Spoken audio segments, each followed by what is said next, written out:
Président,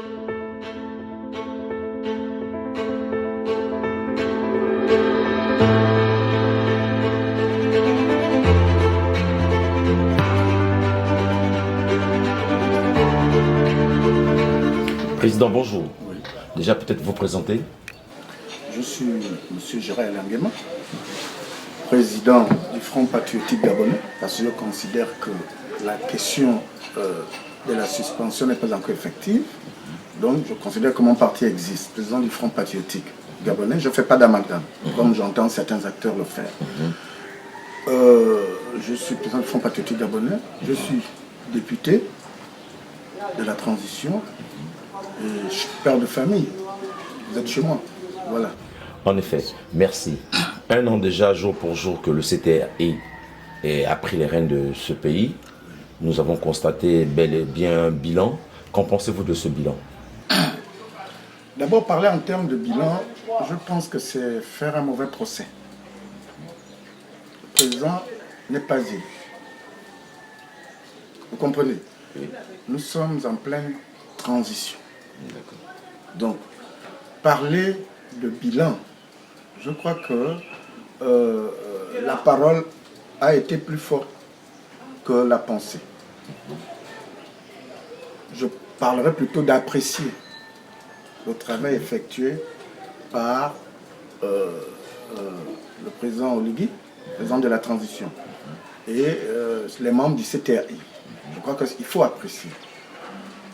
À mi-parcours des supposés 2 ans, entre guillemets, je dois dire que le président Oligui n'a pas fait une sortie de piste. Parce qu'il faudrait bien que les gens se souviennent de ce qui s'est dit le 30 août. Le 30 août, il avait été question des réformes institutionnelles. Est-ce que ces réformes ont été faites? Il faudrait que chacun réponde par oui ou non. Les institutions ont connu leur début des réformes. D'accord. L'Assemblée, la Cour constitutionnelle, l'Assemblée, la Cour constitutionnelle, plusieurs juridictions. Donc, le bilan, l'appréciation que j'ai de cela, c'est que nous sommes sur la droite ligne de ce que le pouvoir actuel a proposé aux Gabonais pour les 2 ans de transition, entre guillemets toujours. Tout à fait. Sur le plan toujours des réformes, le président Oligui avait promis organiser un dialogue pour que tous les Gabonais participent à la nouvelle nomenclature Très bien. des institutions et de la Constitution. Je pense que par honnêteté intellectuelle, cela a été fait. Nous avons tous, nonobstant des gens qui se déjugent, nous avons tous participé au dialogue d'Angonji. En effet. Mais il faut préciser, pour se le rappeler, que le support martyr qui a été soit élagué, soit amélioré pendant ce dialogue était les 36 000, 33 000 contributions des Gabonais de toutes les couches sociales. Ça veut dire que M. Oligui ne nous a pas écrit un papier avec le CTRI pour nous l'imposer. Ça veut dire que on a fait, c'est le Premier ministre.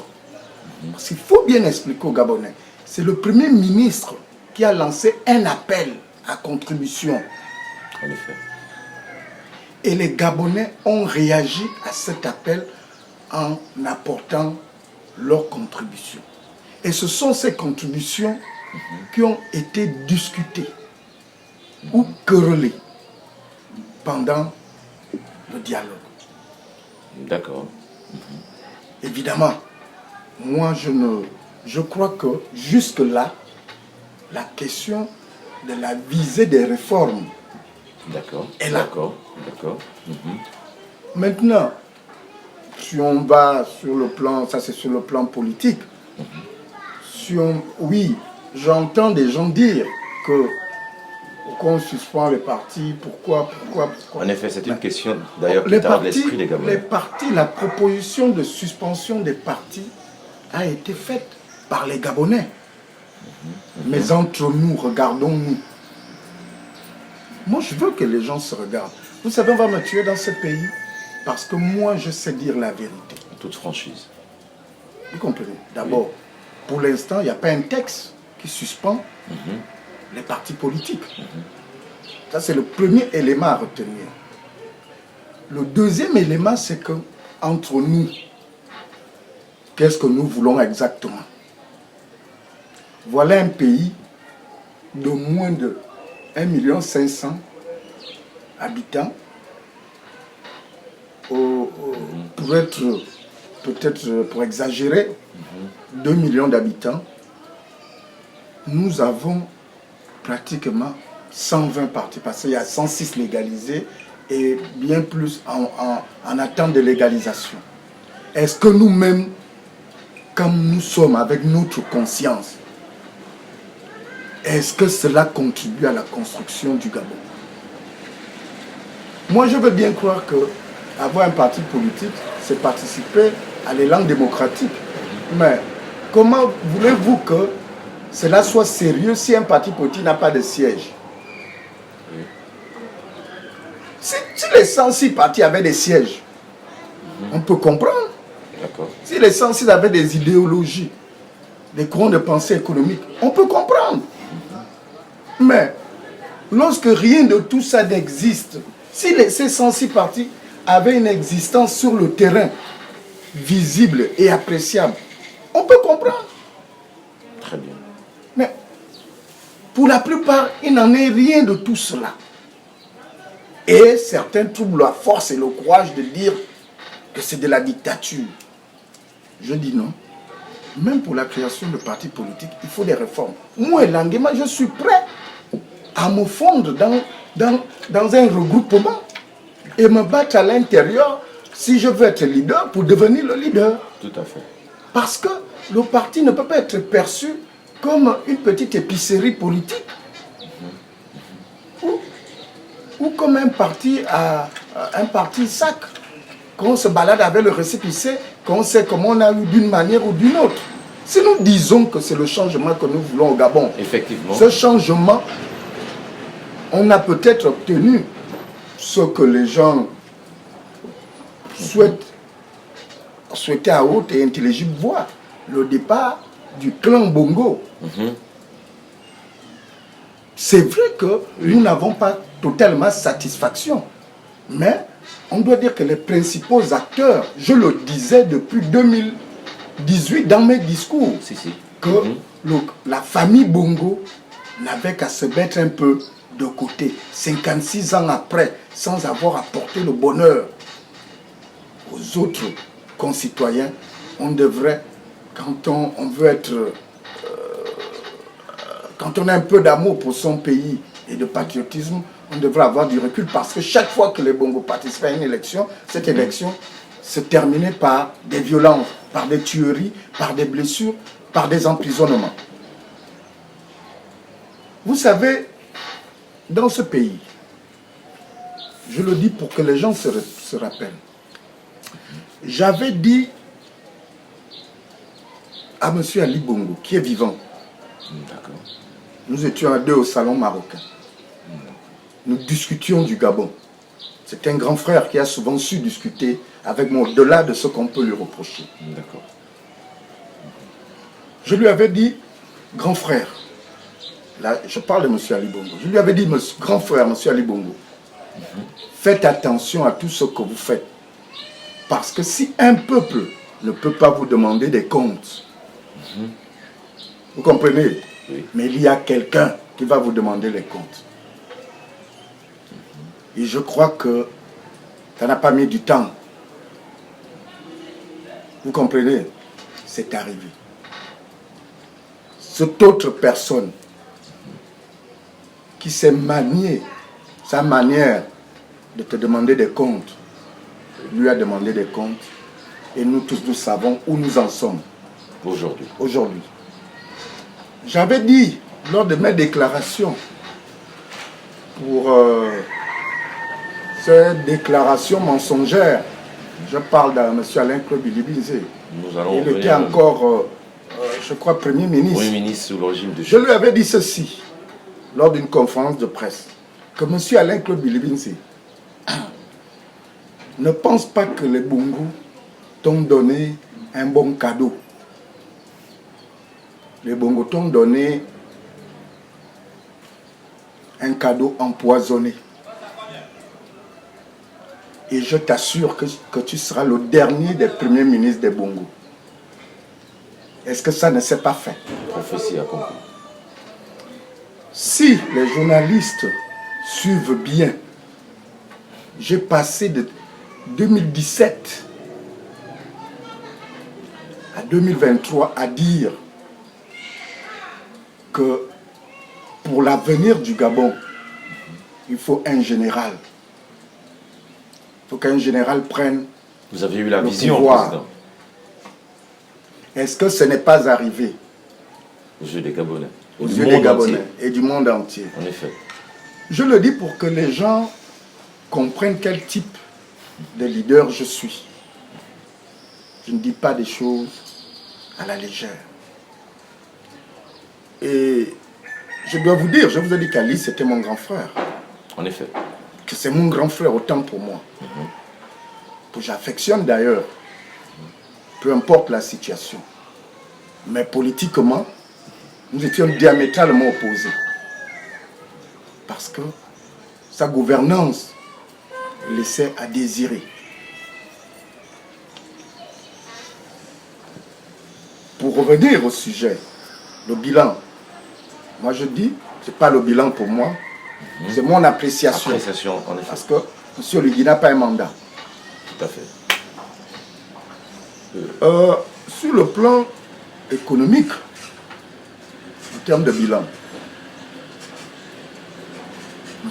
Legui s'est battu pour la maîtrise du pétrole du Gabon en rachetant à Salah. En effet. Rien que ça. Ne devrions pas lui dire merci. Vous pensez que c'est aisé de se mettre à dos la France avec sa pègre? Vous pensez que c'est aisé? Du tout. Il s'est tiré certainement des foudres. Et ça ne m'étonne pas. Pourquoi RFI est toujours en train d'ouvrir ses antennes à toutes les personnes qui veulent l'attaquer. Président, pardonnez, parlant d'RFI, récemment, nous parlons tout à l'heure de l'ancien ministre, Alain Claude Bilibinze, Oui. qui est passé récemment sur RFI, qui s'est adressé au CTRI, et particulièrement au chef de l'État. Qu'en pensez-vous? Le Premier ministre par défaut, qu'est Alain Claude Bilibinze, parce que c'est un Premier ministre par défaut, c'est un imposteur. C'est par respect que je dis que c'est un Premier ministre par défaut. C'est un imposteur. Parce que nous tous, moi je ne suis pas amnésique. Je suis peut-être l'une des mémoires de ce pays. Mais les gens ne font pas beaucoup attention. Moi seul, j'étais dans l'intimité de Mbaobang. Moi seul, j'ai été dans l'intimité d'Ali Bongo. Donc je connais énormément de choses. Je connais énormément de choses. Et si les gens veulent pousser, on va parler. Je n'ai pas gouverné avec Ali Bongo. Mais Ali Bongo m'a toujours, et je le suis, et je n'ai pas honte de l'être, m'a toujours pris comme un membre de sa famille. Et pour cette raison, il me faisait certaines confidences. Et certains doivent le savoir. Je dis, M. Alain Claude Bilibinze est un Premier ministre par défaut. C'est un imposteur. Et peut-être je ferai comme mon oncle, mon père Mbaobam. Peut-être moi aussi je vais écrire un livre en tome 2 réponse à une imposture en direction d'Alain-Claude Bilibinzi. Un bon titre. Parce que c'est un imposteur, pourquoi? C'est un premier ministre par défaut, pourquoi? Parce que nous tous avons vu au congrès du PDG, tous étaient assis. Mais M. Ali Bongo a dit devant nous tous que depuis 5 ans, il n'est pas là, qu'il n'a pas gouverné le Gabon. Donc, nous tous, nous faisons comme si nous étions amnésiques. Nous continuons à l'appeler Monsieur le Premier ministre. Mais nous l'appelons Monsieur le Premier ministre par rapport à quoi? Plus que Monsieur Ali Bongo lui-même, personne ne lui a arraché de sa bouche, a dit que depuis 5 ans, je suis absent. Quand quelqu'un vous dit depuis 5 ans, je suis absent, je n'ai pas dirigé le Gabon. Ça veut beaucoup dire. Ça veut beaucoup dire. Ça veut dire que tout ce beau monde-là, ce sont des imposteurs. Ils sont passibles de haute trahison. Ils ont trahi la République parce que ça leur profitait. Donc, parlant de lui, pour moi, c'était un comédien, il s'est trouvé une nouvelle profession. C'est la comédie. Et sa scène de théâtre, c'est RFI. Mais pour que quelqu'un avec autant de talent ne s'évade pas dans l'Occident, comme RFI commence à l'attirer, nous allons tout faire pour demander au président Lévy de lui construire un harem où il peut déverser tout ce qu'il veut, et puis nous on va rire. Il sera comme un bouffon pour nous. Parce que, vous savez, quand M. Alain-Claude Bilibinzi veut parler du Gabon, de grâce. De grâce. Parce que ce monsieur a dirigé la dernière concertation sous les bâches, après qu'ils aient détruit toute la cité de la démocratie dans leur régime. Ce monsieur a dirigé la concertation sous les bâches à l'esplanade du ministère de la Défense. Tout au honte but, sans se gêner, il était le chef de la délégation de la majorité. Or, à cette période, en tant que chef de l'exécutif, qui devrait mettre en musique les recommandations, il aurait dû observer une réserve. Mais tout au honte but, il était le chef de la délégation de l'exécutif. Et c'est de cette concertation qu'on a accouché la nébuleuse. On va voter l'exécutif et le législatif ensemble. Il n'existe même plus. Le simple principe de pouvoir ne l'a pas effleuré. Voilà quelqu'un qui a plongé notre pays dans l'abîme total. Voilà quelqu'un qui demande la vérité, une commission vérité, justice, réconciliation. D'après vous, que recherche-t-il en réalité? Mais je vous ai dit, c'est un comédien. Un comédien cherche à faire quoi? Il cherche à amuser la galerie. Vous comprenez? Il cherche à amuser la galerie. Voilà quelqu'un, après 2016, quand il y a eu des tueries chez M. Ping, la communauté internationale, nous rappelons, voulait venir pour s'enquérir de la réalité de ce qui s'est passé et connaître le fond et les auteurs. L'Union européenne, que lui-même avait fait venir, voulait s'impliquer dans l'organisation des élections et autres. Ce monsieur et son gouvernement ont dit niet. Le Gabon est un pays souverain. C'est lui. Mais quand il était Premier ministre, ou membre du gouvernement, ministre d'État et consort, quand il était Premier ministre par défaut, je précise, c'est désormais comme ça que moi je l'appelle. C'est un Premier ministre par défaut. D'accord. Quand il était ministre d'Ali Bongo, porte-parole, pourquoi n'avait-il pas demandé à cette période la notion d'une commission de vérité, justice et réconciliation? Mais s'il pense que il va enfariner les Gabonais avec ça. Mais moi, je suis le dernier des Gabonais qui n'enfarinera pas. On ne peut pas avoir été aussi cruel avec ses semblables, avec sa famille, parce que nous sommes les membres d'un même pays. On ne peut pas avoir été aussi cruel, aussi insensible, et vouloir donner des leçons de morale. Vous savez, je retiens une chose de tout ça. Dans mon patois, hein, je suis fan, je suis EFAC, Angolais 66. On appelle ça Bayem. Que veut dire en français? Quand tu es vampireux. Parce que le vampireux, ça dit, le vampireux est comme le hibou, que la nuit surprend. Le temps où de l'a surpris, malgré ça, il n'a pas honte. Malgré ça, il n'a pas honte. Il fait comme si de rien n'était. Mais quand un homme ne sait plus ce qu'on appelle la honte, tu sais ce que tu es devenu. Ça ne sortira pas de ma bouche. Donc, c'est pour revenir. Lorsque, dans mon appréciation d'1 an, je peux dire que lorsque M. Oligui et son CTRI rachètent Assala,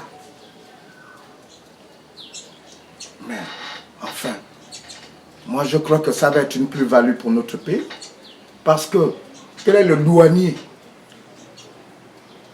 qui peut dire exactement à quel niveau se situe la production du pétrole du Gabon?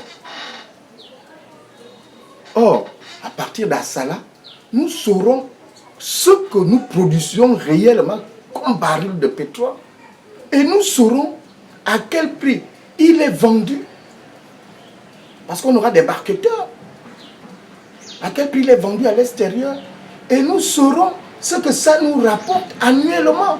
Moi, je crois que c'est un grand bond, même si on m'en donne, j'en demande un peu plus.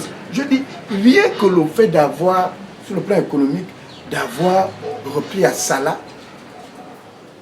est quelque chose de formidable. En un an, ce que l'incapable de Bibi Binzé a été incapable de faire, ce qu'il a su manier seulement, c'est sa grande gueule, c'est tout. Président, oui. Pardonnez, troisième et dernière question. Que pensez-vous du nouveau code électoral qui s'appliquera désormais sur le référendum à venir? Mais, moi, quand vous me posez la question, qu'est-ce que je pense du nouveau code électoral?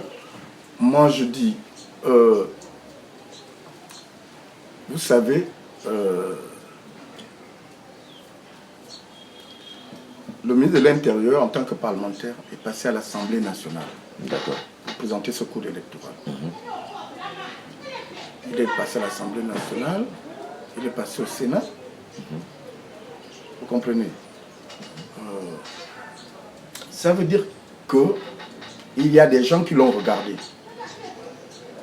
Contrairement à ce que pensent certains, que quand ils ne sont pas au dialogue, quand ils ne sont pas à l'Assemblée, ce que les autres font n'est pas valable. Mais moi, je leur réponds que vous n'êtes pas les seuls Gabonais.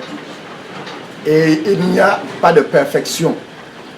Parce que ceux-là, depuis 90, depuis la conférence nationale, c'est eux qui ont écrit le code électoral. En effet. C'est eux qui étaient aux accords de Paris. C'est eux qui ont amené un certain nombre d'innovations. Mais reconnaissons que tout n'est que perfectible. Je ne présage pas de l'échec, mais je dis tout n'est que perfectible. Mais pourquoi le code électoral dérange tant les gens?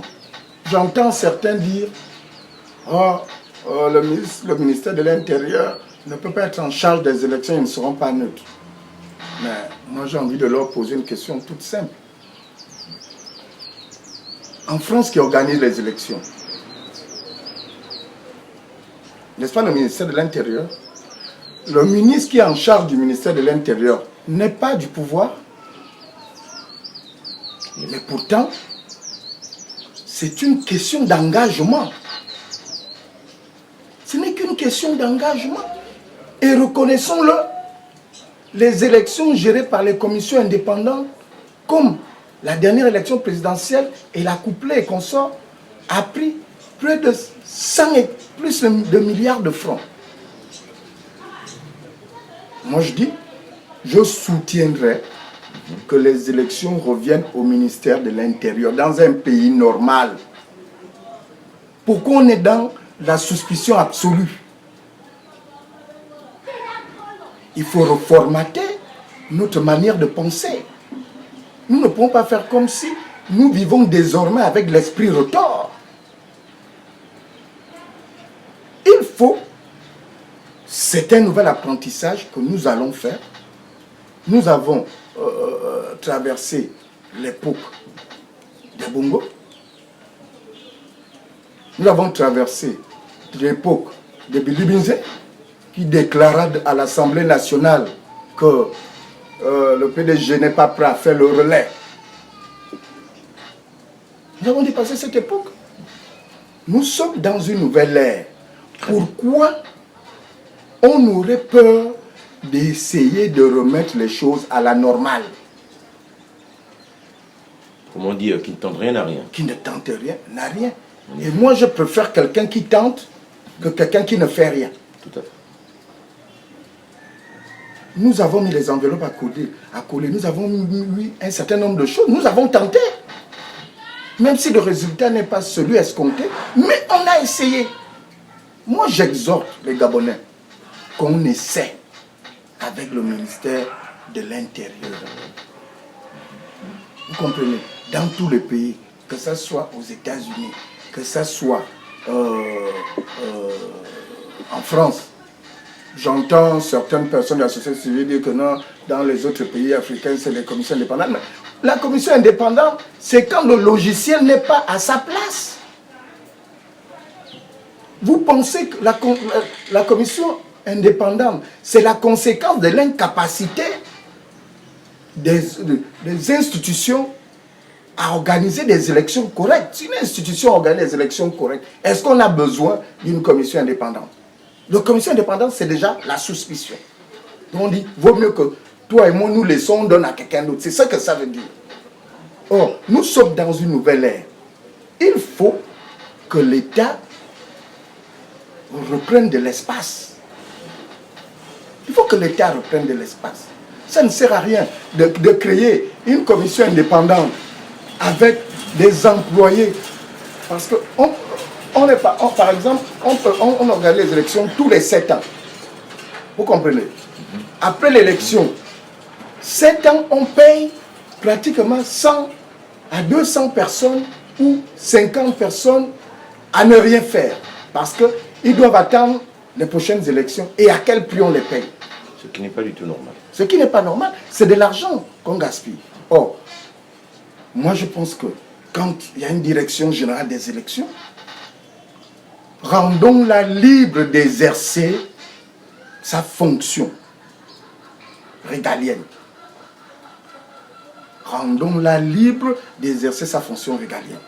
Et puis, il faut aussi que chaque Gabonais sache que quand il a un poste, comme par exemple celui de directeur général des élections, il engage son nom, il engage le nom de sa famille. Je ne sais pas si les gens ont encore le souci de ce que ça veut dire, le nom de ta famille. Moi, je m'appelle Elangema. Ce nom-là, je ne l'ai pas, il n'est pas né avec moi. Je l'ai trouvé avec mon père, avec mon grand-père. Le nom Ngema, ça coûte cher. Vous comprenez? Il est tellement haut, son nom, qu'il faut le respecter. Que je suis tenu de le respecter. Même si je fais mes bêtises, je dois faire attention de ne pas souiller son nom. Il faut que les gens, quand ils occupent les fonctions, qu'ils se rappellent qu'ils ont un nom d'abord. Ils ont un clan. Ils appartiennent à une famille. Il faut le rappeler aux gens quand on nomme quelqu'un. La dignité, c'est cela. Je pense même que quand quelqu'un prête serment à la prise de sa fonction, c'est des choses que nous devrions ajouter pour dire je m'engage à respecter l'État, je m'engage à respecter le nom que je porte, je m'engage à respecter la dignité de ma famille. C'est des choses importantes. Mais malheureusement, que l'on n'apprend pas les gens ici, aux gens ici. Donc, il faut qu'on laisse chacun faire son travail parce qu'il n'engage pas seulement lui-même. C'est comme quand tu vas épouser, tu n'engages pas seulement ta petite personne, tu engages le clan, ta famille, et ainsi de suite. Donc il faut que quand quelqu'un occupe une fonction, qu'il se rappelle qu'il engage son nom, le nom de sa famille. Il engage son clan, le clan de sa mère, de son père. Donc, réessayons avec des gens à qui on inculque certaines valeurs. Président, attendez, je vais vous dire quelque chose. À qui on inculque certaines valeurs. J'entends aussi des gens dire on exclut les partis politiques. Mais moi j'ai envie de demander aux partis politiques, bien qu'acteurs de partis politiques,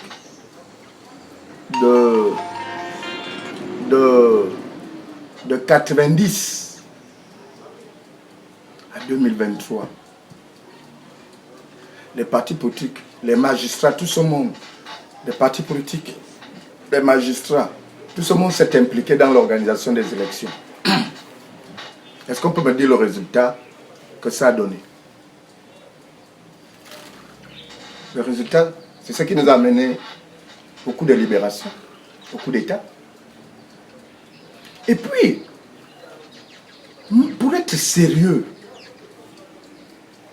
est-ce qu'on peut être juge et parti? C'est vrai que certains diront, il y a le ministre de l'Intérieur qui organise les élections. Ce n'est pas le ministre de l'Intérieur qui organise les élections. Il faut faire attention. C'est le ministère de l'Intérieur qui est en charge des élections. Ce n'est pas le ministre. Vous comprenez? Donc, à ce stade, moi je crois qu'un parti politique ne peut pas être juge et parti. Ça veut dire, il envoie ses gens. Imaginez-vous que vous et moi, on va aux élections. Ce sont nos deux responsables et la ministre qui organise notre élection. Ton premier comportement serait quoi? Son premier comportement serait quoi? C'est de faire en sorte qu'il trouve des failles pour te favoriser. Le mien fera la même chose. Donc, en effet, revenons à la normalité. Servons le pays. Redevenons citoyens. Vous comprenez? Cessons d'être militants. Un temps soit peu. Vous comprenez? C'est comme quand je suis député. Si j'avais été député d'une élection, une fois rentré à l'Assemblée nationale, je pense que je dois répondre des questions du pays comme un député de la République. Et je suis content d'être député de la République. Parce que je ne reçois aucune pression. Je réagis que dans l'intérêt de mon pays. Vous comprenez? Donc, moi je crois que ce code électoral, et puis, tant qu'une disposition, en droit on le dit, je ne suis pas un spécialiste du droit, tant qu'une disposition n'a pas produit des effets contraires, comment peut-on l'attaquer? Est-ce qu'on a un problème particulier? Attendons de voir ce que le nouveau code électoral va produire. Vous comprenez? oui. Après, maintenant, s'il produit des effets contraires, des effets négatifs, à partir de là, tout est appelé à évoluer, à progresser. On améliore. C'est tout. Donc, à ce sujet, voilà ce que je peux dire. Je peux dire, je demande selon le ministre de l'Intérieur de faire les choses le plus sérieusement que possible. Nous ne voulons plus vivre l'avant 2023. Nous sommes dans l'après 2023. En effet. Et lui dire qu'il a une lourde responsabilité. J'espère qu'il la mesure. Que c'est la question des élections qui nous a amenés là où nous sommes. Qu'il sache qu'il a cette patate chaude entre ses mains. Une énorme responsabilité. Une énorme responsabilité. D'ailleurs, je le plains un peu. Parce que c'est pas facile ce qu'il a entre ses mains. C'est le ministre de la République. Si, en d'autres circonstances, c'est un petit frère. Je souhaite le meilleur pour lui. Et je lui demande d'être conscient que si nous sommes arrivés au 30 août, c'est à cause des élections. Et que si par malheur, ça se passait mal,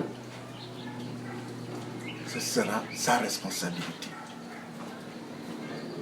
Il porte un grand nom. Il porte un grand nom. Qu'il s'en souvienne. Il porte un grand nom, qu'il s'en souvienne. Dans chaque acte qu'il pose ses actes pour l'intérêt uniquement du Gabon. Parce qu'il a une lourde charge et il a un grand nom. Le Gabon tout entier espère sur sa bonne gouvernance électorale. Nous ne voulons plus rentrer dans des élections appalables, dans des élections contestées, qu'il marque son nom sur le mur. Un mot de fin, Président, à l'endroit de toutes les personnes qui vous regardent présentement. À l'endroit de toutes les personnes, je voudrais tout simplement vous dire que aucun pays au monde n'est parfait. Aucune démocratie au monde n'est parfaite. La démocratie de l'autre n'est pas faite forcément pour toi. Il nous faut concevoir notre modèle de démocratie qui tienne compte de nos valeurs profondes, culturelles. Mais je voudrais aussi leur dire que quand on dépasse la politique politicienne, il faudrait que l'on pense, chacun de nous, au travail. Si la Chine est ce qu'elle est aujourd'hui, parce que les Chinois ont sacralisé la valeur travail. Si les États-Unis sont ce qu'ils sont aujourd'hui, parce que les Américains ont sacralisé la valeur travail. Si nous sommes ce que nous sommes aujourd'hui, parce qu'il y a eu un déficit sur le plan de la gouvernance et sur le plan de la valeur travail. La culture du travail n'a pas été très partagée chez nous. On nous a plutôt vendu la culture du merci. Je n'ai pas envie de dire de la paresse. C'est dur ce que je dis. Mais même lorsque l'on vous injecte, la piqûre fait mal. Mais la suite, c'est qu'elle vous soigne. Donc, il nous faut revenir dans la valeur travail. Chacun de nous, où qu'il soit, doit revenir dans la valeur travail. Commerçant, petit artisan, ingénieur, pétrolier, ainsi de suite. Essayons de nous mettre résolument au travail. Au Ligingema, ni la transition ni l'après-transition ne fera pas de miracle si nous ne sacralisons pas la valeur travail.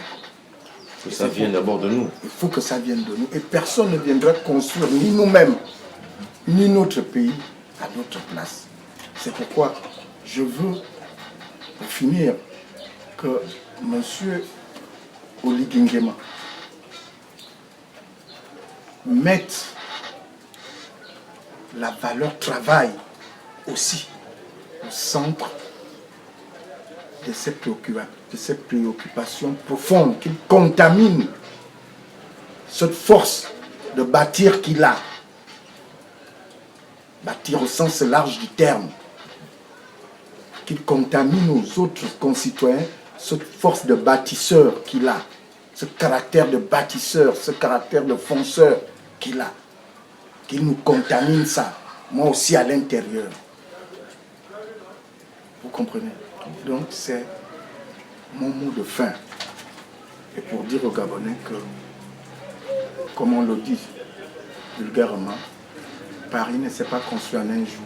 Tout à fait. Notre pays va se construire pas à pas. Je vous remercie. C'est nous qui vous remercions.